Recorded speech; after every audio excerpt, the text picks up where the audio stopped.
bit about him. We will learn more about him in our faith station. But John Bosco was a very young boy when he first started. Woo! These songs are killing me. Where is Amy? She do this every day. When he started hearing God tell him to help boys that were on the streets of where he lived. And I'm not even going to tell you where that is yet because the captain will introduce our flight destination today. However, there was an awful lot of poor families in this country. And their boys, because their parents thought, oh, they're boys, they can make it, they would throw them out of the house when they couldn't find any money to feed them or any food left. And they would have to go to the streets and try to find their own food. So there was a lot of boys on the street. John Bosco was only like 9 years old when he first came across some of these boys that had no homes, no place to sleep. And he eventually, not at 9 years old, but a little later on, he began homes for boys. And definitely he had a mission that was well used in his day. The boys used to come to him, and he had not taken this on because he thought it would be a success. He had taken it on one boy at a time. And he had people that told him, oh, don't worry, we'll help you, we'll help you. But these boys were bad. They were bad to the bone. And a lot of the people that had promised to help him said, forget it. These boys are hopeless. They're all going to land in jail. We don't want no part of this.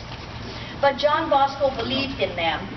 And rightfully so, as he spoke more and more to them about the love of Jesus, turned around, and a lot of them started going back to the streets and bringing other boys that they found in the same way. So our saint of the day is John Bosco, and somebody told me you get Bosco breadsticks at your schools, but this is not Bosco breadsticks day. This is John Bosco, and he was, and still is, the patron saint of homeless boys, runaway boys, and he started a whole group called the Salesians Priests, which we still have today. They work with children that have no parents or boys that are on the street way too young and shouldn't be there. Now, here is the tough one for today, because our virtue, I'm almost 100%, not 100%, 50% sure, most of you will never have heard of this virtue before, because I had to go look it up myself. I'd heard of it, but I really didn't know what it meant. Can anybody give me a hint what you think this would mean? Zeal is the word. Zeal. Do you have zeal, and what do you think it could be? Miss Woods has a lot of zeal. Well, I better figure out what it is then. I don't know what it is either. Find it for her. Okay, Aubrey's going to try an explanation. Give us what you think, Aubrey. What do you think zeal is? Like, to really want something. To really want something bad, yes. What? Try. What do you think zeal means? To really talk a lot. Talk a lot? No, that's what Miss Wood does? Oh, Miss Wood, you found out what zeal is. Nice. Well, you know what? I could do her any time. I would have a lot of zeal. The idea of what zeal is to be a very excited about something, to be on fire about something. When I was very young, all I wanted to do, and I would tell my mom this all the time, and I was little, about your age, and I'd say, when I grow up, I'm going to be a missionary. I want to go build schools, and I want to help the children that can't go to school, learn things, and that's what I'm going to do. Every day I told her this, and she'd say, yes, yes, yes. But she in her heart probably knew that would never happen, and it never did. Because when I grew up, things got in my way. I kind of lost my desire. It's a very burning desire. And we all have that inside of us for Jesus, because God put it there for us. Every one of us is filled with a desire for God. That is the way we are created. We want God. We want to be part of Him. But sometimes things happen that we just can't do it. And my demonstration today is not exciting as the other ones were, but I think you'll get an idea what zeal is if I show you. On my way here today, I found this on the side of the road, and I wanted to ask you if anybody here would have picked this up on their way here. If you saw this on the side of the road, would you pick it up?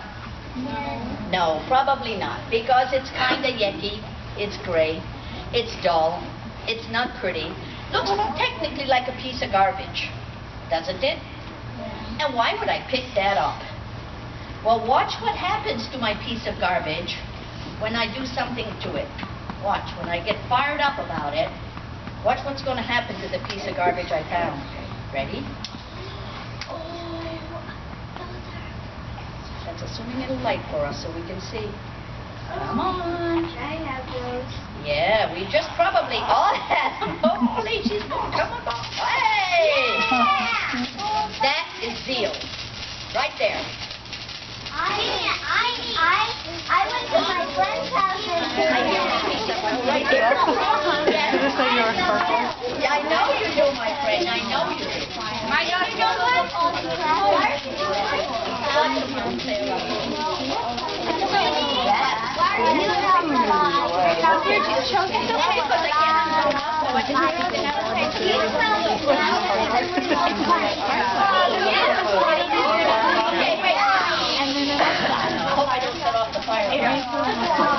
But it's not attached.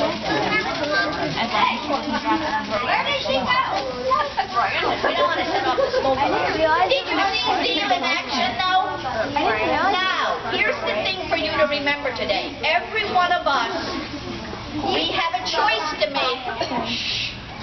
We can either be that dark, gray, dull-looking piece that I found, or we can be fired up and have zeal.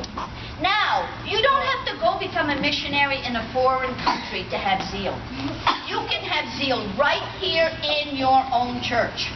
If Mrs. Woods and I did not have zeal for the Lord, do you think we would be working our biscuits off all week long to put this program together? No. No way. Because there's a lot of work. That woman was up till 4 o'clock in the morning trying to get some stuff ready for us. That's a long time. But she wanted the Lord to be proud of her. She knew what she had to do, and she just did it. And every one of you knows the same thing. You know what you have to do. You have to show other people that Jesus means something to you. And the way to do that is by acting like you're on fire for the Lord. So today when somebody asks you what is zeal, don't say it's a firecracker, because it isn't. It's being on fire for something, for a mission, for the Lord, for something you want to do, doing something good that's in your heart and following through with it. All right, now I'm going to leave it because Captain just sent me a message that the flight is ready to board and go, and I will see all of you back a little bit later on today. Okay?